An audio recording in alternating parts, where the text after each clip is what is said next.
বাংলাদেশ সরকারের বিরুদ্ধে বিক্ষোভ করার দায়ে সংযুক্ত আরব আমিরাতে ৫৭ জন বাংলাদেশিকে দীর্ঘমেয়াদী কারাদণ্ড দেওয়া হয়েছে। বিবিসি বাংলা এই খবর দিয়েছে।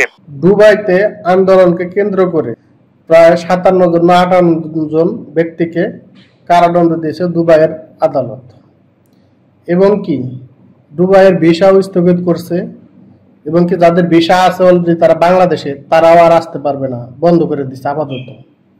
তো এই নিউজটা আমি করছি। আরে ভাই, এই নিউজটা তো আমি নিজেও করি নাই।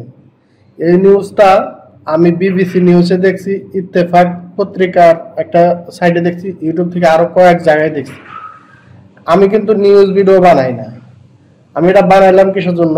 আমি যেহেতু প্রবাসী, অন্য কোনো প্রবাসী যাতে আমার ভিডিওগুলো দেখার পরে হয়তো বোঝে যে না, আমরা বিদেশে আসছি কাজ করার জন্য, এখানে কাজ করতে হবে, এখানে মিছিল মিটিল করার আমাদের কোনো দরকার নেই। আমি সাধারণ প্রবাসীদের বলতেছি, আমি কোনো ছাত্রলীগেও বলতেছি না, কোনো জামাত লীগেও বলতেছি না, কোনো বিএনপি লীগেও বলতেছি না।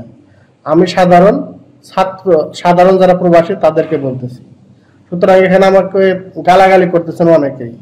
আমার তো এখানে কোনো দোষ নাই ভাই। আমি সবার চাই যে কেউ যাতে বিদেশ বাড়ি আসার পরে এই যে লোকগুলা যে জেলখানায় গেছে, এখানে কোনো দল আসে খোঁজ নেবে?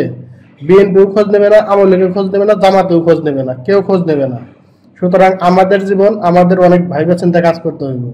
আমরা প্রবাসে আছি দুটা পয়সা ইনকাম করার জন্য, আমাদের ফ্যামিলি আছে, এর জন্য আমি ভিডিওগুলো দিছি। তো যাই হোক, যারা গালি দিতেছেন তারা একটু বুঝে শুনে গালি দেবেন, এটাই আপনাদের কাছে অনুরোধ রইল।